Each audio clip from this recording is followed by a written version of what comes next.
name is Tony Black, and I am teaching the 2023 Personal Astrology Forecasting course. And this is a super fun technique that I learned. There are a variety of forecasting techniques. I'm sorry, I'm getting my notes back up. There's a variety of forecasting techniques that you can use, but this is one that has been recovered over the past 20 to 25 years.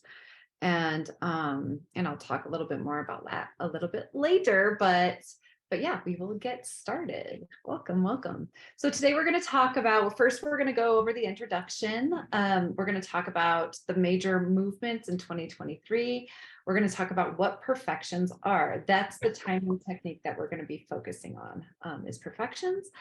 We're going to do an overview of the planet signs, houses, aspects, and planetary condition, which is also a Hellenistic technique. Then we're going to move on to transits. We're going to do the overview of the 2023 transits. I don't think we're going to do that in the introduction piece since it's going to take too much time, but we're going to do the retrograde. We're going to talk a little bit about the retrogrades, lunations, eclipses, solar and outer planets. And then for the third part of today's lesson, we're going to talk about your Time Lord and how to find your Time Lord. Your Time Lord is the most influential planet of the year, and it's going to it's a really fantastic way to focus all of your reading efforts. You can do it through using this technique. And then we will be closing out. So I'm going to get a drink of water real fast. Let's get started here.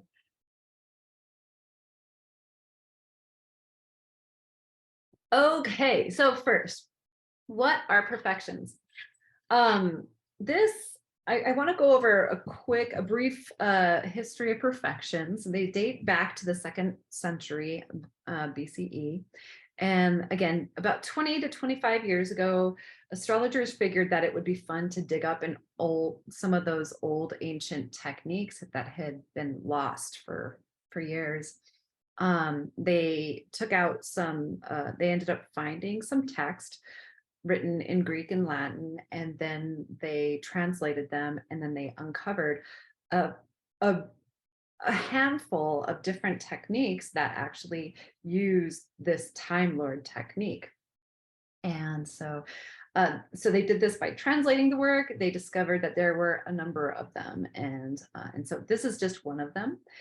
And what they are is all of these ascribe to the philosophy that certain basic latent potentials in the natal chart are indicated by the different placements in it, as well as their unique combinations and aspects to one another.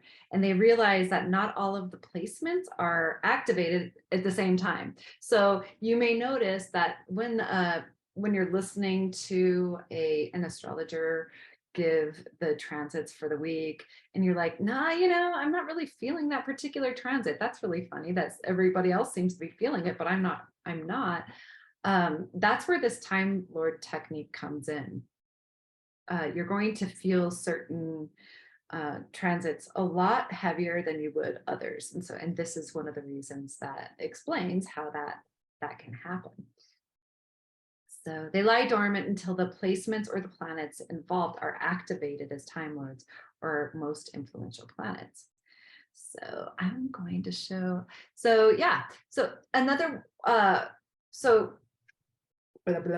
just going to say so all the way through this, and that's all we're going to do. But the way that we go about doing it is you're going to determine your perfected house here, determine your Time Lord. We'll talk all about that, your most influential planet of the year. We're going to take note of the placement of your most influential planet or your Time Lord, and we'll examine what house your most influential or Time Lord planet is in, and then we'll take a look at a perfections chart. I'm going to talk about some 12-year cycles. So here we go. So here's the annual perfections chart. This is what we use to determine the perfected house for the year. So if so I'm 46 years old. Since I'm 46 years old, I'm going to look on this wheel, find my age, and then aha, so I'm having an 11th house year. So for this technique, since it is a Hellenistic technique and in ancient Greece, they used the whole sign house system. There were no other house systems at that time. Um, this is how the technique developed, and so therefore we use the whole sign house system. Using any other house system, you run into issues with things such as intercepted houses, which are like it's almost like a slice of the pie isn't completely a whole slice, if that makes sense. And so you want those slices evenly divided up. So yeah, there's a lot of debate about the right house system to use, and for Hellenistic techniques, I always feel like it's best to simply use that house system. Otherwise, it can get really, really hairy. But anyway, so when we're using the annual perfections chart, we're going to come back to this, but you're going to look for the house system, or the house that that corresponds with your age. And then you're going to look over here, over on the right hand side, and that's where I have all of the house significations, what they mean. So in the first house, for example, it's a self, personality, appearance, your body. The fourth house is family. Second house is income, savings, spending, possessions, so on and so forth. You could always take a look over there. I always, whenever I'm reading charts for other people, and I'm not quite sure, I'm counting up on my hand how old they are. I always use this myagecalculator.com. I even use it for my own age. I can't remember how old I am half the time. So there's that. There's this cool, let's see, I don't know if this is going to come up. Can you see that? I don't know if you can see that. Probably not. It should have a grid of some sort, and I clicked on it, but I don't know if you can see it. Maybe not. And if not, that's okay. I think what I'll do is I'll just record a little something. Click to exit full screen. That's not what I want to do. Okay, there we go. All right, going back to the slideshow. There we go. So yeah, it's a grid, and it sort of helps to circle the different years that you're going to be moving into different houses. So really quickly, I do want to talk a little bit more. I want to go back here for just a second. So the way that this works is you're moving the ascendant forward one house per year, which sounds a little bit confusing, but perfections highlight which slices of life are going to be the most affected. And with this method, we use the Time Lord technique, like I've been saying. And the Time Lord technique is like the dasha system in the Vedic tradition. It has been, although it hasn't been used in a long time. So the dasha system in the Vedic tradition has been used for over the past 2,000 years, whereas ours has been kind of hidden until finally one day some astrologers decided to dig it up and reveal it. So yeah, that's kind of exciting.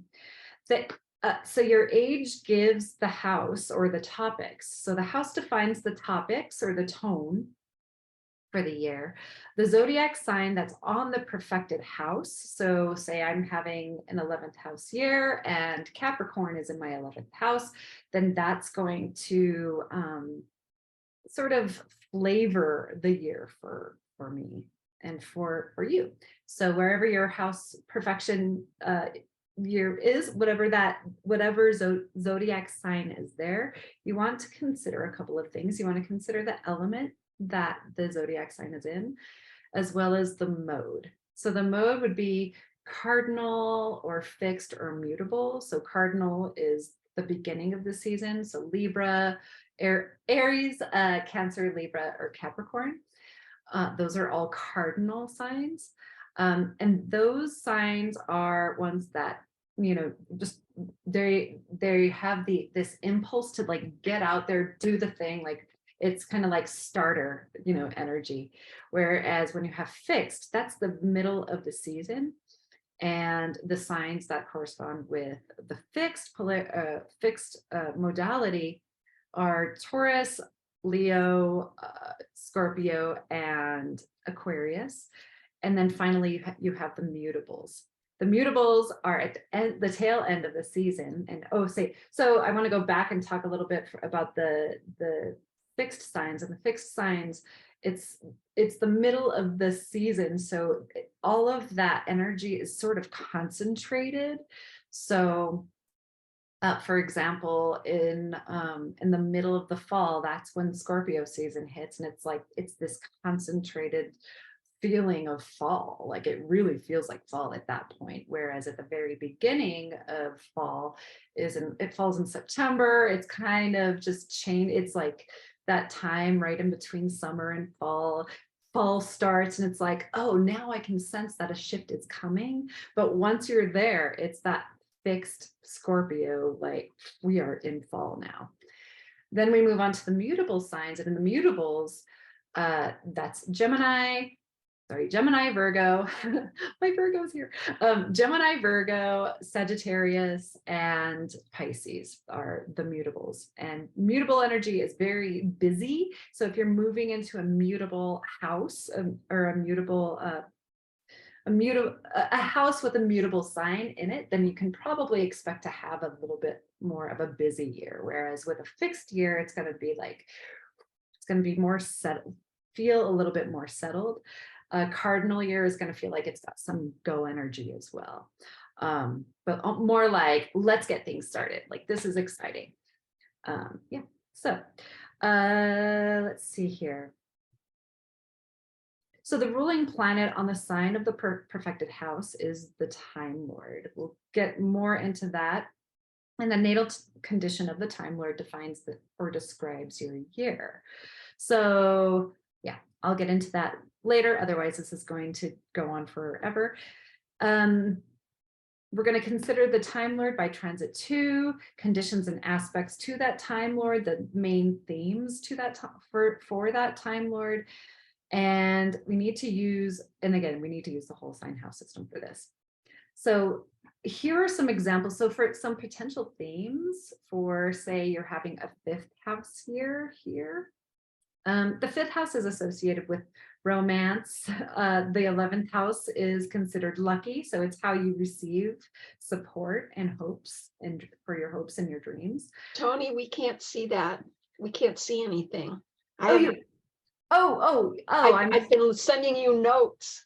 Oh, you have? You can't see. No, all I see is a black screen that says loading. Oh no, that's not good. All right. Well, I am so glad that. Okay, I'm gonna stop. I've been sending you notes with the. Feel free to stop me. Oh, good. So it doesn't make sense if I can't see anything. You're like, no, Tony, that makes no sense. Okay. How about, let's see.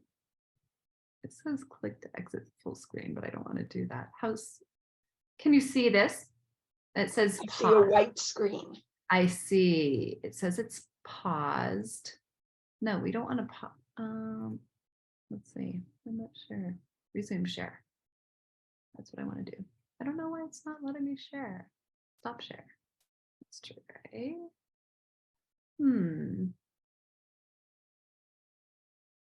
I'm not sure why it's giving me issues right now. There was one that did show it very briefly. It was like yeah. Okay. So that I can see. Oh, good. Okay, that's what we want right there. That's sharing. Okay. Can you see that now? No. Oh no. Okay. When you're in presentation mode, it will not show. It will not show. That is good to know. Okay, then. All right. So we'll just have to, I wonder if there's a way. No, yeah, it's not gonna. Yeah, you're right. Okay, well, so let's see. We'll just do, we'll make this big. How's that? Can you see that okay? Yes. Okay. I'm so glad you said something. Otherwise, I would have just gone on. Oh goodness. Okay. So Yeah, the yeah, so beginning with the overview, it wasn't so bad, but then when you started getting into the, yeah, the other stuff that's not good. Okay. Well, I'm glad that you pointed that out for me. So you see this now. Is this making a lot more sense now? Now that I have it up. yes, Yay! Great, great, great. Okay, um, so yeah, so if you're having a first house year, then you're likely going to be putting yourself first more, which is a good thing. Um, what age do you pick the age where you came in on January 1st, or the year where you turn another great, number? great question. Every birth date. So if your birth, so tell me your birth date again. September 7th. September 7th. So from September 7th, so yes, it's going to go from September 7th up until September 6th. And then on September 7th, your Time Lord will change. Okay. Yes. Yes. And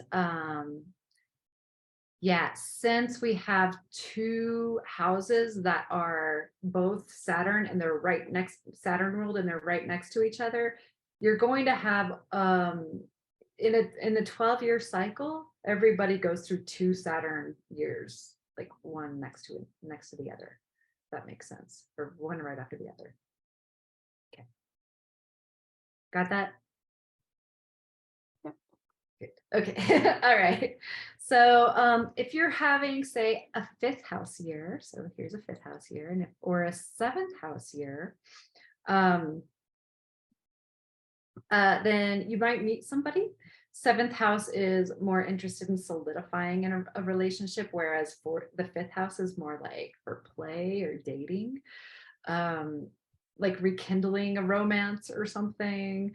Dreams around children or grandchildren. If you if you have children, then these issues pertaining to your children often will show up in the fifth house. So I know that we talked a little bit about that. So 10th house is a place of action. So you might see some progress in your career or life goals, or just your public persona, your public image. 11th house again may feel especially lucky. It's a Jupiter ruled house.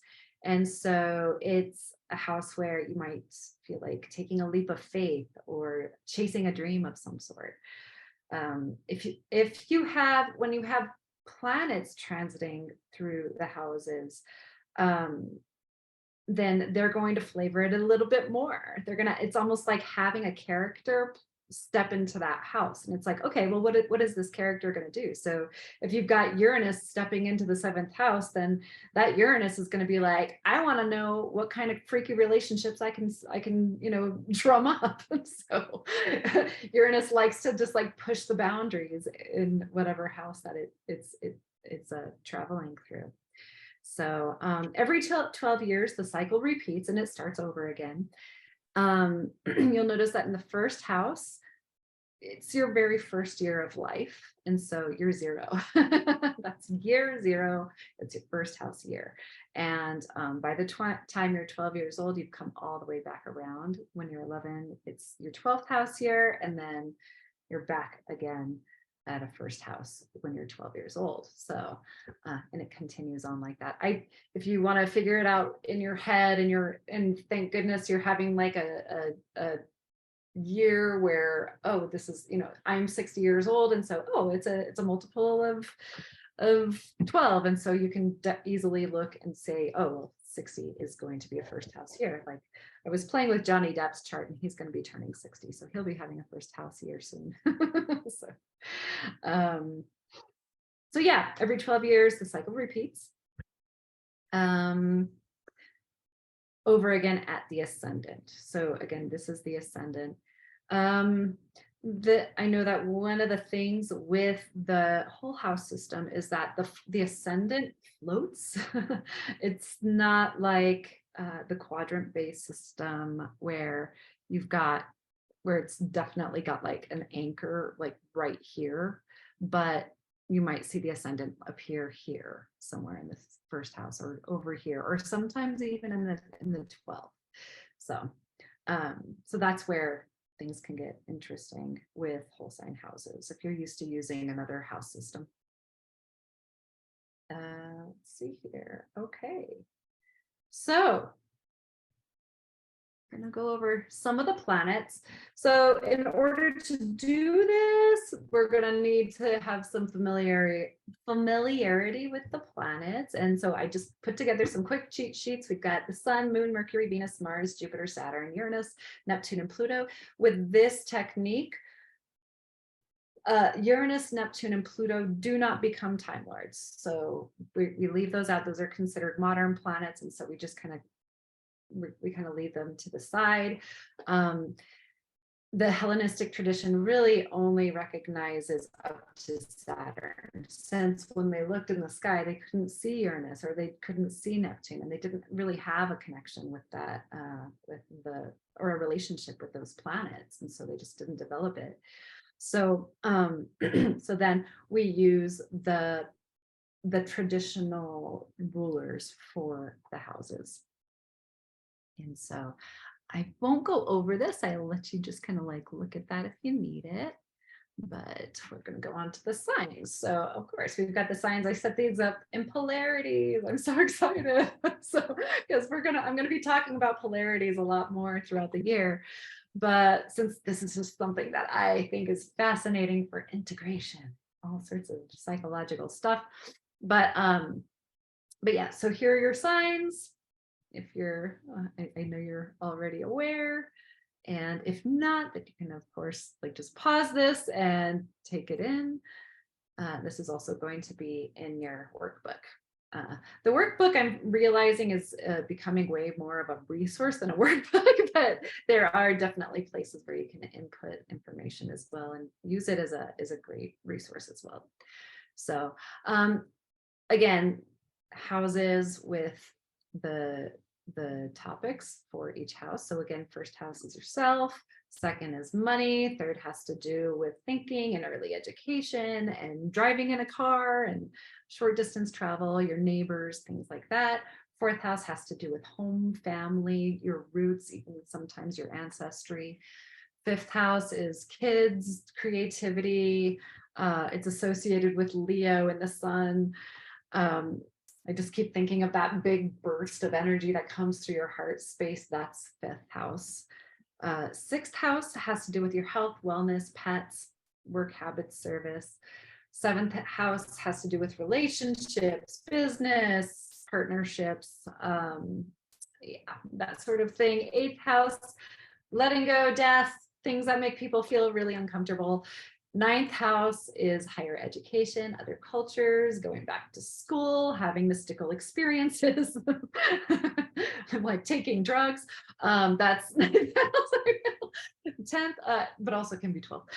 So 10th house is a career, long-term goals, structure, public image, status, father, fame. 11th house, I talked about a little bit. There's friends, social groups, hopes and dreams, who is supporting you in achieving those goals, those hopes, those dreams. And 12th house, and when you have somebody like a planet transiting through your 11th house, it might be somebody that is it's almost like you might see that person as a benefactor, or that planet as a benefactor of some sort. So if it's Saturn, it's like you might have a Saturn like person actually coming into your life and supporting you in some way. And 12th house is what's hidden, healing, ancestral, spirituality, transcendence, that kind of thing. It's like the dissolving house where first house, it's like I am. 12th house is I'm dissolved. All right, so we're going to talk really quickly about the angles. The ascendant, the AC, is how we approach life and how we meet the world. The descendant is the polar opposite side of the wheel there. It's how we approach relationships, me and relationships. Icy, the imumkili or chili, it's the lowest heaven. It's the roots. It's also associated with I keep thinking it's really interesting. They've done a lot of work on genealogy and astrology, and a lot of the if a lot of if folks who have outer planets down here, it seems to be an indication of some sort of connection with that ancestral line. So it's very, very interesting. MC, but yeah, this is your roots. This is where you came from. And then the medium chili, your upper heaven, it's your aims and your ambitions. It's where you're reaching toward.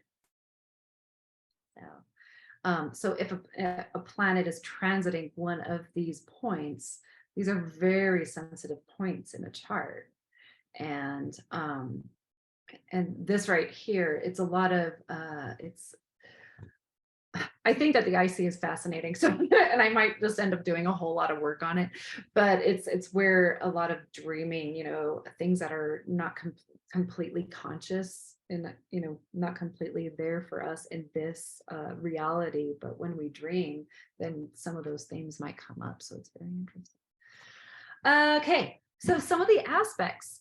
Gonna just go over some of these. We're not going to get too detailed. We're only going to use the Ptolemaic aspects, not the like semi-sextiles, things like that. The minor aspects, we're just going to stay away from those, since for using the Time Lord technique and using this technique, you don't need to use any other aspects. So the conjunction is when two planets are right on top of each other. The planet energetics are merged. So say you have a sun and a Pluto, that means that you're not, people who have Sun Pluto together, you can't really take them apart. It's almost like Sun is like carrying Pluto on its back and vice versa. They're like, conjoined at the hip, So yeah, that's that. So whenever there's a transit that's happening and you have two planets finally meeting in the sky, that conjunction, it can feel like, oh, there's this weird energetic that's happening. When you have Venus with Pluto, that's like Venus, which is like the goddess of love and beauty and has, the potential for so much possibility. And then you've got Pluto, the lord of the underworld. And so when you merge the two of those, it's like, what do you get? What sort of energetic do you get? So yeah, it's very interesting. So with an opposition, you've got two planets that are apart from each other. They're 180 degrees apart. They're directly opposite one another, in the same polarity, in the same mode. And it indicates a push-pull in the relationship. So for example, you have the Aries Libra, there's a polarity there. So that if you have a planet in Aries and a planet in Libra, they're going to be pulling. They're both cardinal signs, but they both have the male polarity, that the fire, the fire in air is young, and so they both have that as well. But at the same time, the agenda of Aries is me, and the agenda of Libra is others. And so there's this polling of, okay, is it me or others? So there's going to be some sort of conversation between the two of them. They're going to have to figure it out, work it out, right, through integration. So a square aspect is when you have two planets that are squaring each other. We have had all throughout 2021 and 2022 Saturn squared to Uranus, and that has been a source of a lot of uncomfortable. It's just been not very discomfort, that funny. So it's been very, very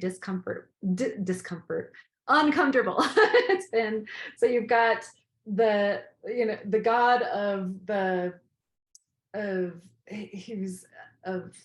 let me see, I'm thinking of not the god, but the planet of restriction with the planet of freedom and like ultimate freedom and breaking rules. And so they've been in this conversation of, well, what's it gonna be?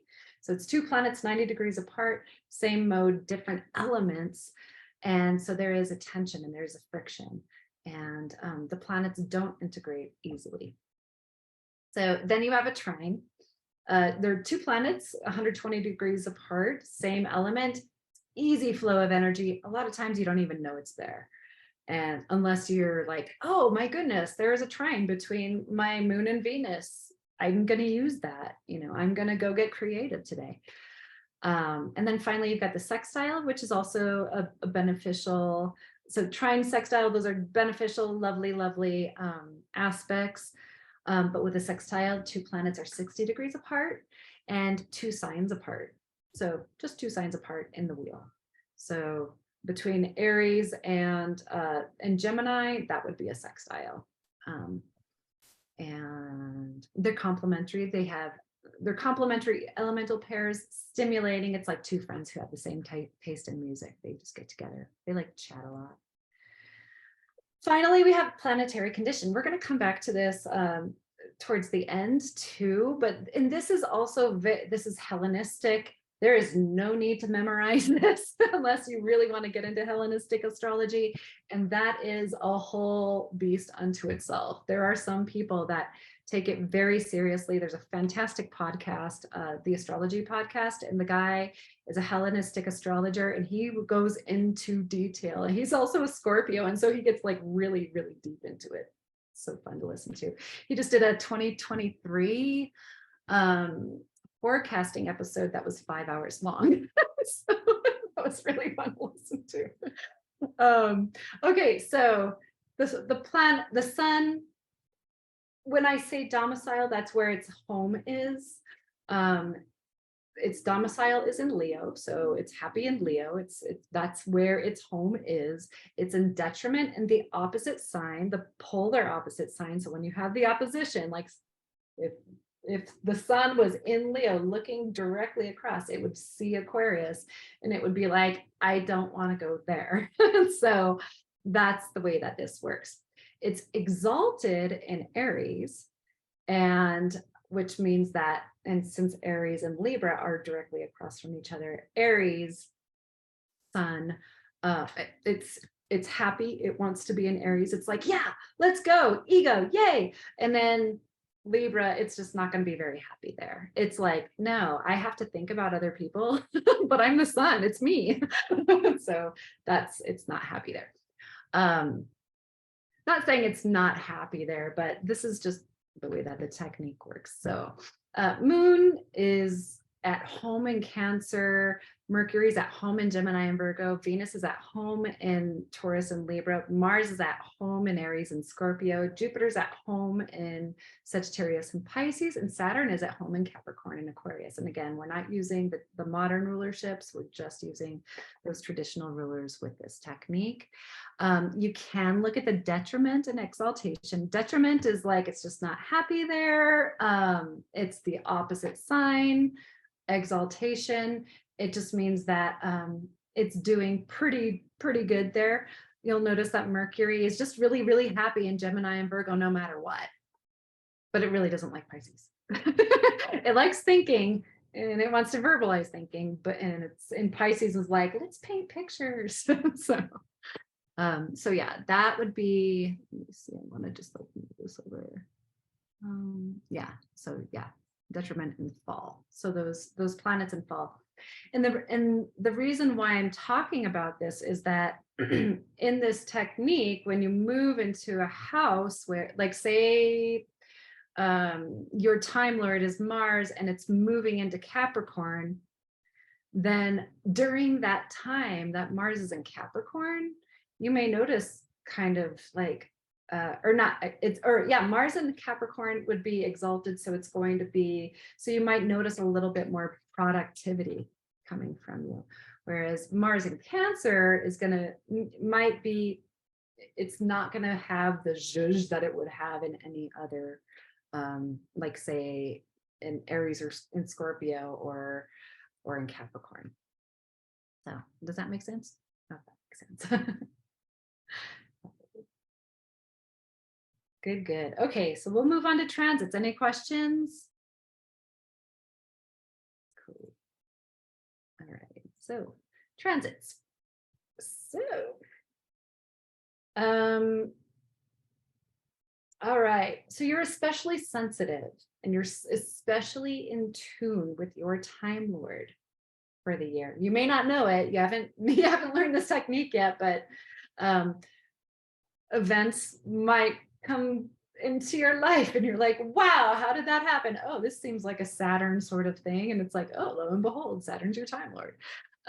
So some Time Lords move quickly, others move slowly. Any transits to your Time Lord may become more important and can lead to more dramatic events and experiences. Whereas transits from your Time Lord, like say your Time Lord is moving around and it's kind of like shooting out its rays at other planets, transits from your Time Lord, the transit Time Lord, become especially impactful too. And although there are transits that a lot of people do feel, transits become way more potent when they're to your Time Lord. Slower movement. I want to talk about slower moving planets and Time Lords. Once that outer planet changes sign, you know, you've got to ask yourself, like, is it going to be an improvement or not? Like, so Saturn has been in Aquarius for the past 3 years and it's about to move into Pisces. And so for you, is that something that's going to be a good thing or a bad thing? It's a slower moving planet, spends 3 years in one sign. So what's going to happen? Pluto is another one. This is a major, major, major transit that's happening this year. And so when it does move into Aquarius, what does that mean? What's going to go on there? So once that outer planet changes signs, just think, is it going to be an improvement? Is it going to bring more excitement to your life in that area of life? Or, or could you possibly be like in for some sort of transformation of some sort? So consider if the Time Lord is in dignity.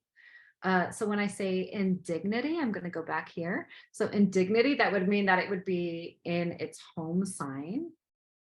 Okay, yeah, going back here. So if it's an indignity transiting through a sign that it rules or is exalted in, then it's going to be, it's going to give you a little bit more energy. You're going to have a little bit more to offer out into the world.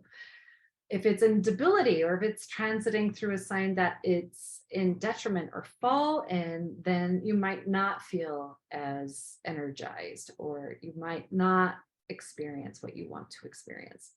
Is it making an aspect with your Venus or Jupiter? And if so, then you might expect to have a little bit of an uplift. If it's transiting with Mars or Saturn, then you might notice with Mars just more activity, or it could bring you down a little bit as with Saturn.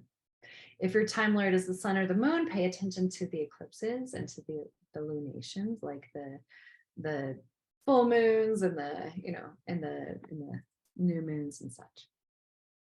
Transits, so you also want to time your year by tracking your Time Lord transits. So a Time Lord in a sign of exaltation or rulership, you too may rise up. You too may experience some success or opportunity or a reward of some sort.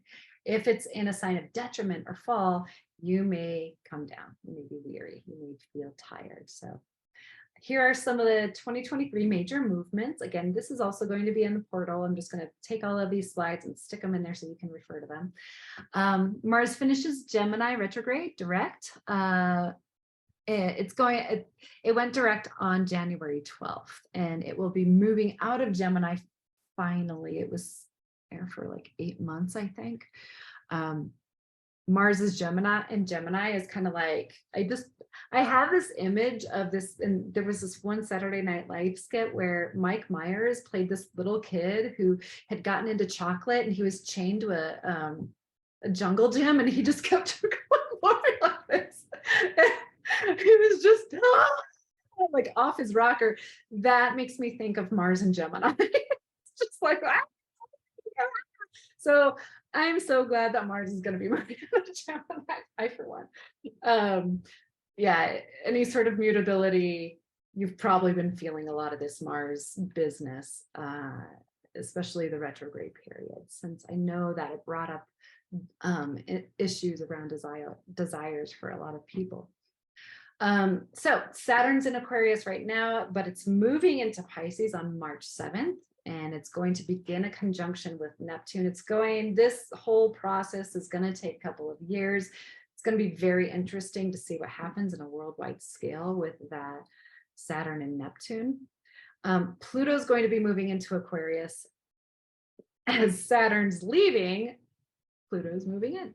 And so that's going to be a very interesting thing. It's going to be there from March 23rd until June 11th. And then it's going to go back into Capricorn for a minute, and then it's going to come back into Aquarius after that, after the retrograde period. Jupiter is going to be in Aries until May 16th. It's going to be in Taurus for the rest of the year. Jupiter begins a conjunction with Uranus at that point. And then Venus retrograde in Leo. And the reason why I'm talking about these particular movements is we're gonna kind of put them in on our charts and see where they're affecting us. So Venus retrograde in Leo. There will be a Venus retrograde in Leo between July 22nd and September 3rd. And then the eclipses will be shifting from the Taurus Scorpio to the Aries Libra axis. I'm going to go into this piece a lot deeper, probably like just eclipses and the whole axis, all of that stuff in another course at some point. But yeah, that'll be an interesting one. So here are the eclipses. There's going to be a solar eclipse in Aries. This past year, we had them in the very first degrees of Scorpio. The eclipses happen it's almost like they go backward. They don't go forward like the sun does. Like the sun is going to go from Aries to Taurus, then to Gemini, and da da da da da. But the eclipses actually move backward. So it's been in the Taurus Scorpio axis. Now it's going into the Aries Libra axis. And we're going to have a solar eclipse on April 20th, a lunar eclipse in Libra on May 5th, a solar eclipse in Libra on October 14th, and then a lunar eclipse in Taurus on October 28th, which is interesting. This is going to really highlight a lot of Venus stuff. So if your time lord happens to be Venus, that's going to be an interesting time for sure. Okay, so here are the 2023 retrogrades, and there's a little hint here. Okay, so Mercury finishes retrograde period in Capricorn on January 19th. So I think we're there. Yeah, we're there. We just got there. Yay. Okay, so it's also going to be retrograde in Taurus on April 21st, retrograde in Virgo on August 24th, and retrograde in Capricorn December 13th. Do you notice anything interesting about all of these signs in Mercury and where it's at? I can see your mouth moving, but I can't hear Earth signs. They're all in Earth signs. Yes. So each year, Mercury will only go retrograde in one element. So this year is the Earth element. Next year, it's going to be the fire element. So that's kind of cool. It's like, what does it mean? I love this stuff. It's just so cool. Venus, again, retrograde in Leo between July 23rd and September 4th. Mars finishes Gemini retrograde direct on January 12th. So we are done with that one, thank goodness. Made it through. But Jupiter retrograde in Taurus, so these planets here between Jupiter and Pluto, we don't necessarily place as much emphasis on those retrograde periods since they have such long retrograde periods and they're retrograde like most of the time anyway. So we just don't even pay attention to it. But there will be a retrograde period for Jupiter in September to December. Notice how long these are, September 5th through December 31st. Saturn between June 18th and November 4th. Uranus between January 1st and 23rd. So we're in that right now. Neptune, July 1st through December 6th, and then Pluto in Aquarius between May 2nd and October 11th. After that period, then Pluto will go back into, it'll go back into, what do you call it? Aquarius. There we go. Okay, so yeah, I think that's about it. I do want to talk about orbs. Whenever you're reading, when you're going and looking at a chart and you see a transit is coming up and you're looking at the degrees. So say something is at 7 degrees, like say you have your sun at 7 degrees of Pisces, and say Neptune is creeping up on your sun and it's at 5 degrees of Pisces, then you're going to start feeling it at about that 5-degree mark. But once it gets to that 7, then you're gonna, it's like it's on top of your sun and you're feeling it at that point for sure. And then once it passes your sun, moves over your sun, then it gets to that say 9 degrees, then it's gonna start fading away. You're not gonna notice it as much as you once did. So let's see, that's that. Yeah, I think that's where I'll leave that. Oh, I do want to mention that if the full moon or the new moon is ever moving through your perfected house, or a house that your time lord rules over, then you can expect some sort of extra energy there, some extra zhuzh. And yeah, and then I think that's all I want to say. Oh, the eclipse on April 19th. Key themes are ambition, striving, restlessness, and feeling wired. There's the lunar eclipse on May 5th in Scorpio. This one can bring up themes of catharsis, release, reckoning with the gruesome parts of ourselves. Then there's a solar eclipse on October 14th in Libra. That's with themes of letting go of people pleasing and stale relationship patterns. And then there's going to be a lunar eclipse in Taurus. That last one, let's see, where did it go? Yeah, October 28th.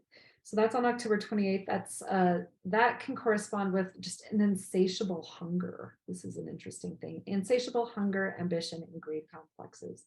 So eclipses, again, have a lot to do with major endings and major beginnings. Yeah.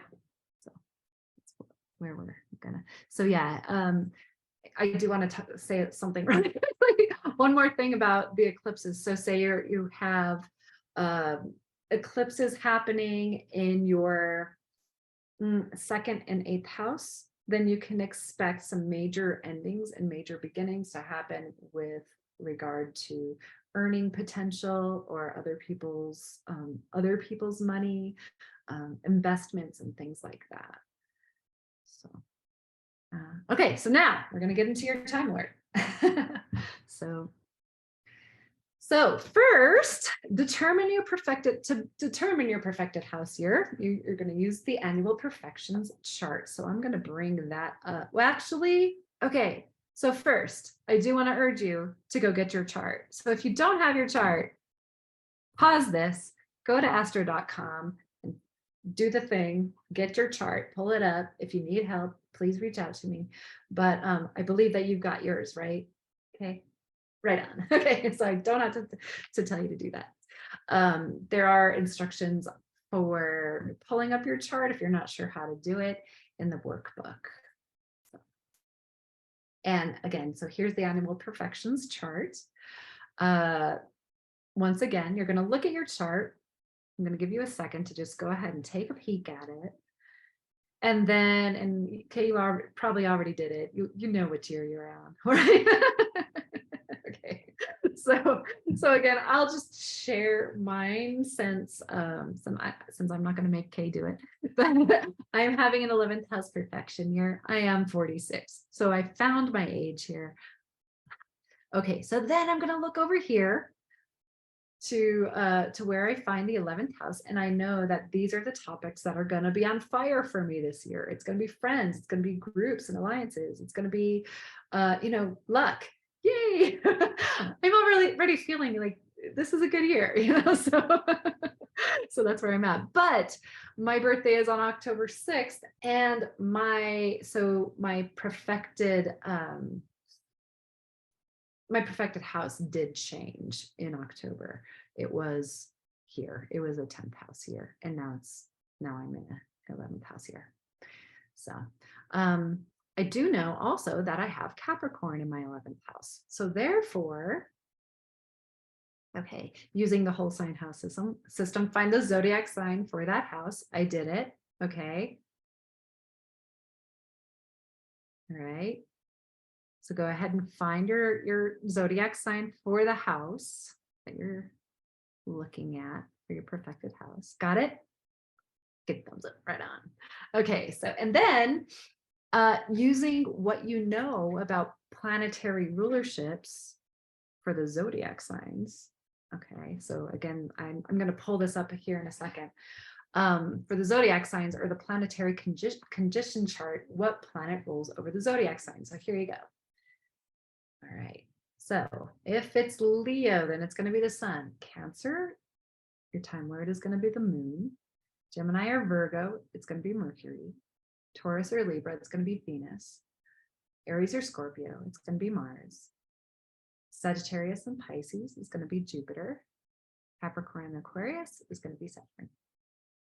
So, found it? Awesome. Great.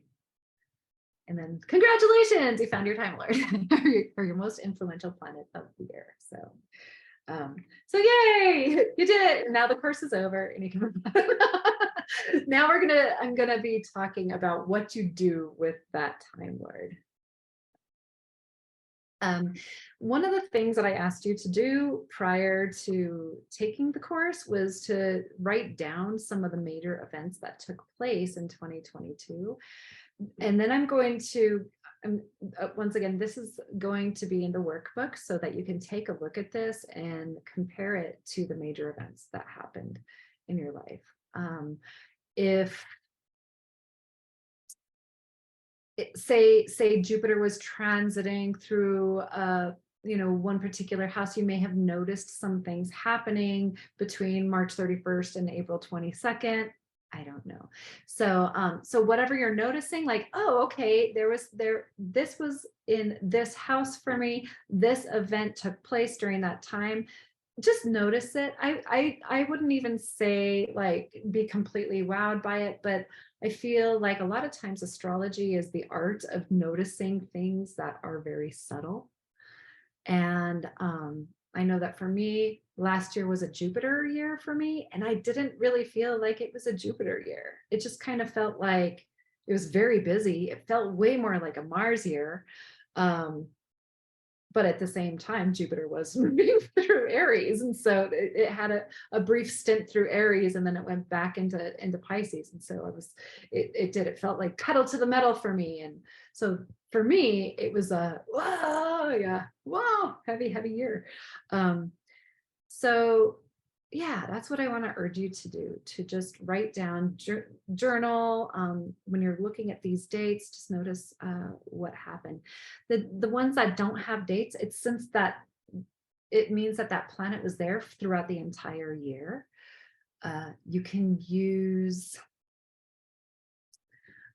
I'm going to go ahead and take out, you can go on to, yes, this is a great strategy. If you go on to astro.com, or even go onto Google and just type in ephemeris, EPHEMERIS, I believe. Astro.com actually has ephemerides that go all the way back like 9,000 years. And it tracks the position of the planets, where the planets are and the degrees that they're at each one of those points. It's fascinating. I have one right here. It's a very thick book, and it's got all of the dates And I will teach how to use an ephemeris at some other point, but it does tell you specifically where each and every one of those planets are by degree. So if it's hitting a planet of yours, like say you have again sun at 7 degrees, then you want to make sure that then you want to look and see like, okay, was Saturn at 13 degrees or 7 degrees when this happened? If it was if you had like say if you have your sun in Aquarius, it's like, okay, well, was Saturn messing with my sun at that time? What was going on? So that can be sort of interesting to do that. Okay. So this is what I wanted to do to pull up Johnny Depp's chart yet again because it's just so much fun. And then I took out his Time Lord for last year was actually Mercury. And so Mercury was right over here at the time of the trial. And so again, Mercury was his Time Lord. He was having a 11th house year. His 11th house is ruled by Gemini. And so and Mercury was sitting right on top of Venus and right on top of his natal Mercury. And so it's like, I think that he just really had some good stuff happening there. Not only that, but he has Uranus spends about 7 years in a sign, and Uranus has been in Taurus since 2018. And so it's been right here in Johnny Depp's 10th house. So that can definitely correlate with some major like shaking up in his public image, which I think some of us have seen.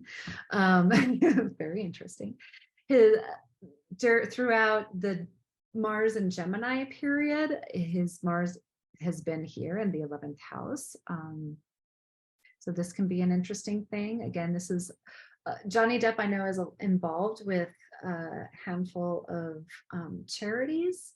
And so I'm not sure, I don't think that his charities have necessarily been at the forefront of people's interest for whatever reason, but but I'm curious to know what's been going on there with him. Let's see here. So he's had the Venus retrograde period happened here in his 6th house of health. It at some point had conjoined with his moon, so there might have been something great that happened for him there. But again, Venus is a faster moving planet, so it probably didn't, it didn't do too much. Pluto has been spending its last degrees in Capricorn, and it's just about to be moving into Johnny Depp's 7th house of relationships. So this is going to be a very, very interesting time just to see what happens with that. Whenever Pluto gets involved, it wants to transform whatever is happening in that house. And he also has I don't know if you noticed, but his Saturn return. He's upon his 2nd Saturn return. Saturn takes about 30 years to go through the entire zodiac. And so it's come right back around to where it was at when he was born. And which means that he's probably learned some interesting lessons about relationships. Maturity. Saturn is associated with maturity, and again, learning some hard lessons, and that's where it's at. That's where it's been transiting through. Neptune has been transiting through his 8th house of just uncomfortable things. So, and I feel like the verdict, I know that he ended up winning something like 1 million. I think it was the defamation case Amber Heard ended up having to pay out. So yeah, I think that it's interesting that Neptune is right there. Jupiter was at once conjoined with Neptune at some point in the year. Neptune also came right back around to the spot that it was at in the US chart when the US was founded. But yeah, anyway, so there was the Jupiter-Neptune conjunction, and then Jupiter moved on into Aries. It's going to be moving all the way through and then going into Taurus, and then eventually it will be conjoining with Uranus here. But anyway, so you might notice that he's also going through his Jupiter return. So yay. So yay for Johnny, and yay for you too, because I know you're going through yours. So that's awesome. So Jupiter, when you have a Jupiter return, you can expect some lighter, fluffier things to be coming into your life at that point too. And so for Johnny Depp, this has to do with those bigger picture understandings. Perhaps he's learned something interesting throughout the past 12 years. Really, Jupiter, it takes 12 years for Jupiter to get all the way through the zodiac. And so yeah, there's that cycle there. So it's very likely that 12 years ago, Johnny Depp started learning something interesting that's going to expand his worldview. And now he's on to another cycle. It's almost having like a new moon, but it's like a new Jupiter. So, all right. So then I think that's about it. And I want to make sure, I'm going to look over my notes, make sure I didn't miss anything.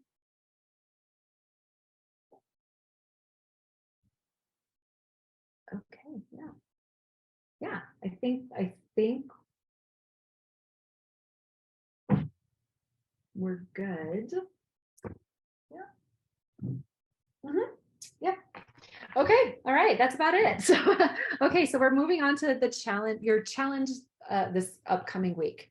I want for you to find your Time Lord for 2022, or Time Lords for 2022. Chances are it's the same one as you've got right now. One of them is, at least, but there was another one before that last year, the year before, your previous birthday, your last age. So you're going to take a look at the major planetary transits for the year for 2022. You're going to consider, were any of these planets transiting your perfected houses? So if you're having an 11th house year, or if you were having an 11th house year, were any of the planets transiting there? Were any of these?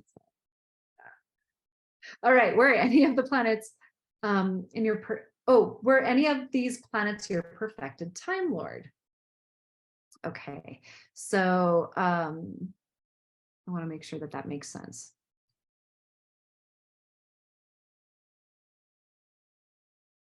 Does that make sense?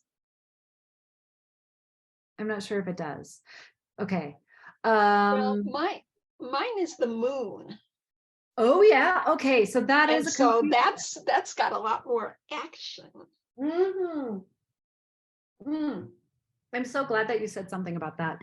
Yeah, I mean, it's going to be the moon. Right now it's Mercury, which is just as bad. Mercury's super fast too. Oh man. Yeah. So I can imagine that this whole like Mercury, this past Mercury, it just finished up with its retrograde period. But yeah.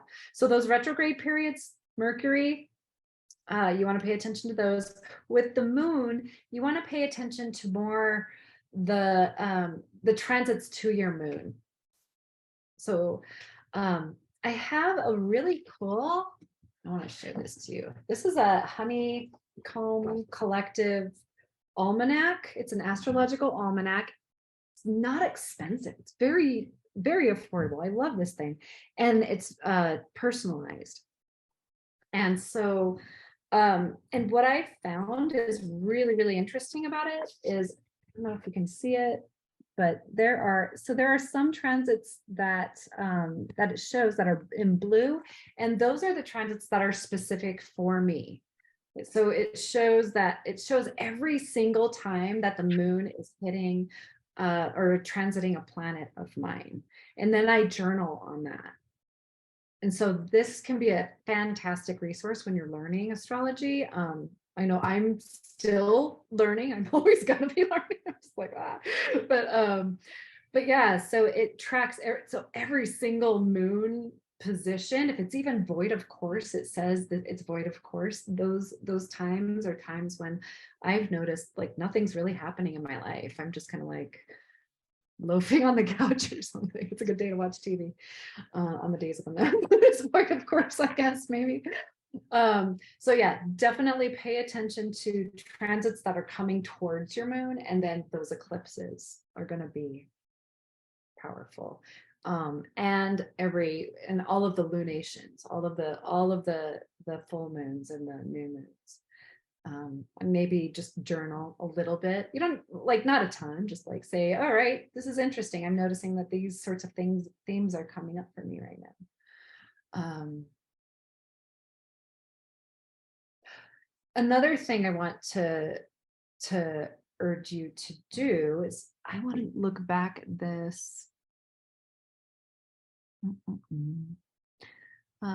don't want to look at that one. I want to look at this one here. Okay.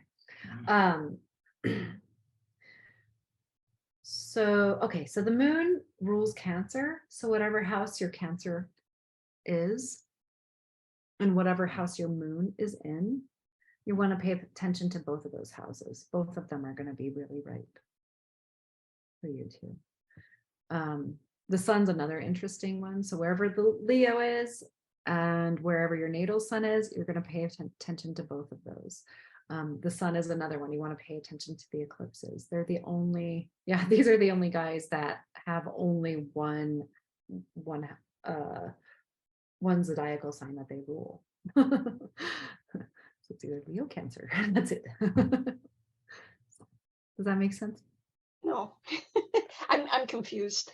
Oh, okay. Go ahead. So, my moon, my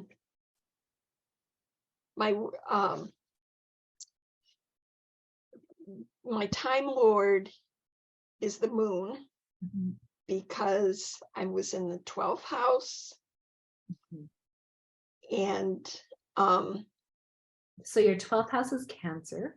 So the 12th house is Cancer. Okay. And my birth house is the 3rd house, which is Virgo. So, so did you say your moon's in the 3rd house? No. Okay, so that's what you're going to pay attention. The moon. Okay. My time lord is Cancer 12th house. Right. So that makes the moon being the planetary ruler. Right. And so where's your moon? Actually, that's for 2023. For 2022, it's the 11th house, Mercury. Right. And I am a Virgo. And you've got Mercury in Virgo, right? Yes. So that's just a very strong placement for Mercury. It's very happy. Yes, and that was last year, which was such a horrible year. Mm-hmm. Actually starting in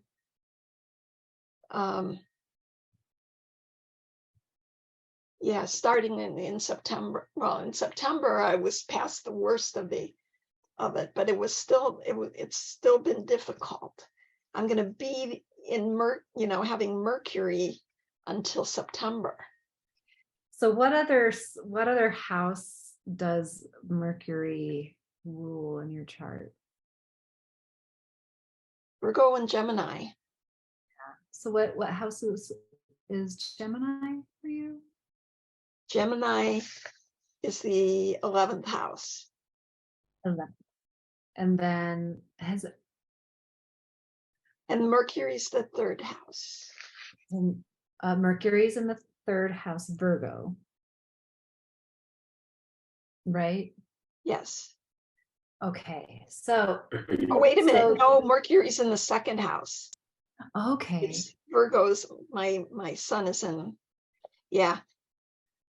It just, they're very close together, but yes, it's Mercury's in the 2nd house. The 2nd house. Great. So okay. So and that's still okay.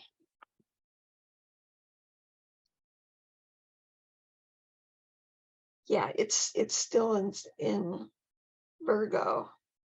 Yeah. And you're using whole sign? Okay, let me look at the whole signs. Yeah, it's in the second house, and the sun is in the third house. Okay. And the sun is in the third. Gotcha. Okay. But in the whole sign, your Oh, sun wait a minute. is in. Yeah, and I think I screwed that up when asked for that because I didn't change it from Placidus. Hang on. That's That's okay. You think that's the it's so problem. confusing? Hang on.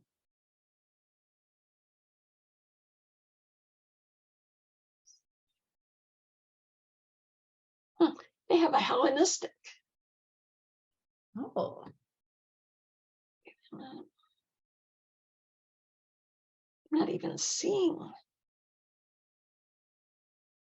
whole signs.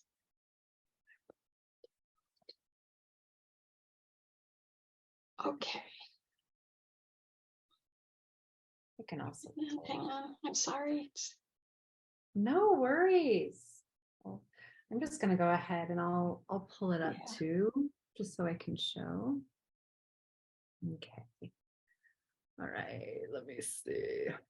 All right. So you're always going to go to the extended chart selection. Mhm. And then I'll go ahead and I'll just keep mine up here. But let's see, chart type. Yes, just regular. All right. Where did it go? Oh, here. So under zodiac and houses, then you're gonna click on full signs. Ah, that's where it is. Okay, I was looking at the wrong place. And then Okay, that's it. And I've got for my transits, I started with my birthday last year in 22. great. So So, yeah, that's all for 22. And then so 23, fresh. So fresh. And then let's see. So you said which house was it? okay, well, when with the house selection of the drawing chart style, Mhm. I'm gonna take it back to the web. Okay, that's better. All right, I've got. Okay, this way, Sun,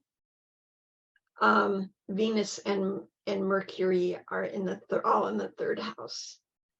Okay. So Sun, Venus, Mercury, all in the third house. Great. Okay. Because yeah, that changes everything. With the whole sign. Otherwise, if you had the third house, it would have, yeah. Third house in any other sign system is gonna, it skews the technique for sure. Yeah, and now I know why sometimes these things confuse me because if I do it in Placidus, Cancer's in the 12th house. Right.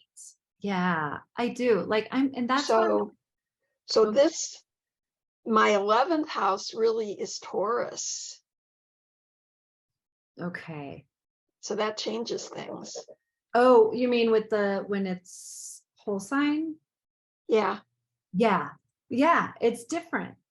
A lot of oftentimes what happens, and I just want to show you, I don't know if it does it with this house system. Yeah, I'm gonna take out this one. I just want to show you an example of what happens and why this technique doesn't work. Campanus. I like using this house system. It's kind of fun if you want the interceptions. But for this technique, it just won't work. You'll see.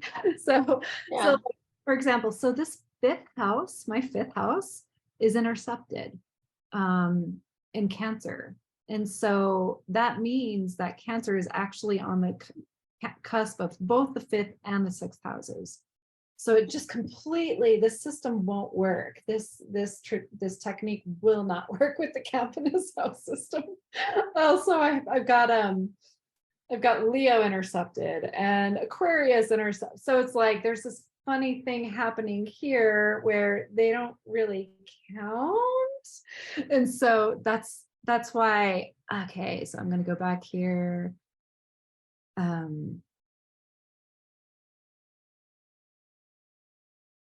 Yeah, pull up my whole sign.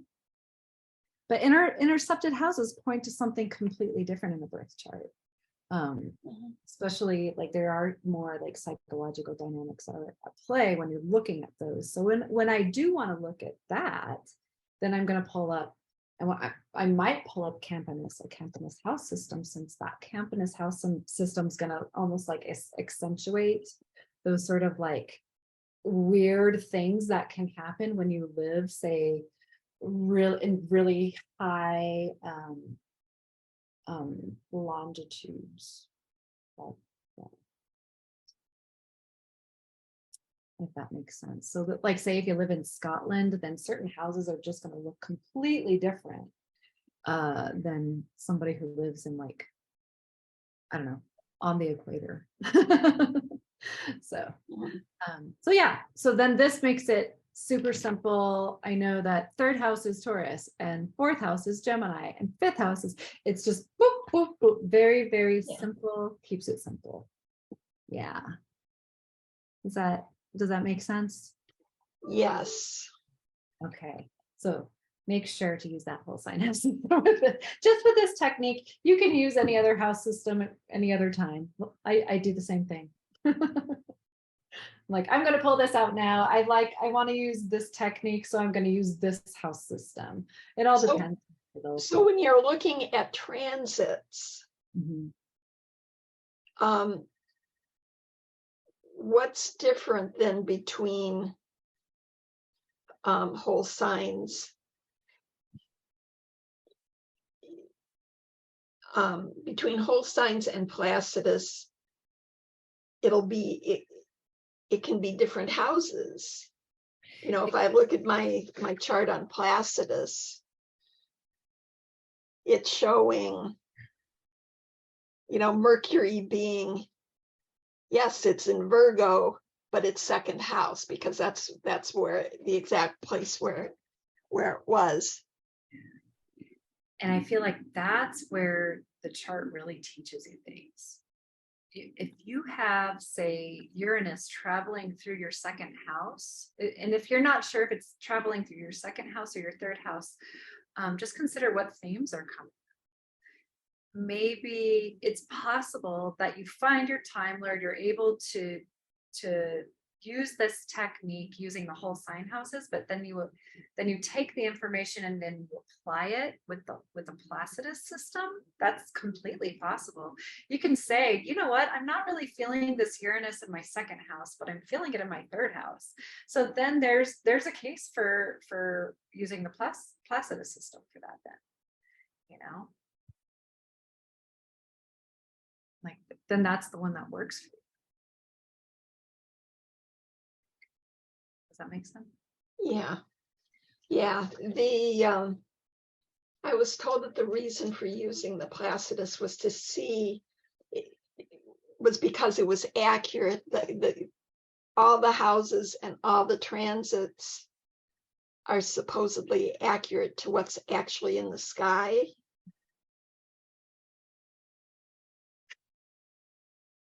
But when I run it on astro.com, it doesn't always, things aren't always where they're supposed to be. And so it's confusing. It does. It gets confusing. For an entire year, I only used the whole house system. The next year, I used only the Placidus system. And this year, I'm using Porphyry. So I'm just kind of like playing around with different house systems and seeing what techniques work where. I want to stay open. I don't want to say like what definitely works. What works for me is going to be completely different than what works for somebody else. you know. Mhm. Jessica Laniato, I love listening to her podcast, but yeah, she uses the Campanus system, which would just drive anybody nuts. Like I would just look at it and I'm like, this doesn't make any sense. Like there's so many, like all of the houses are just kind of like weird. And, I've seen a couple where it's like, they'll have like, you know, like one of the houses takes up half the chart. Like, the rest of it is like this. I'm like, wow, how did that happen? Well, that really puts it in perspective, though, Right. Yeah. because if that means that the planets, so many planets are clustered in one house that it's taking a big amount of the chart. That means your life is full of whatever that house is, whether you want it to or not. Yes, yes. Well, and that's where you get into stelliums too. Stelliums can be very interesting. But those usually just sit in one particular sign. And that's another thing too, is whenever you have a Time Lord that's transiting through a house that has a lot of planets in it, that's going to be a busy month. There's another technique that I'm going to show you next week where it goes month by month. And so the timing gets even more like you can zero in more, a little bit more on the timing. But for today, we're just playing with the Time Lord. We're playing with the Time Lord for last year. We're playing with the Time Lord for this year. I'm just looking at the themes that could possibly be coming up.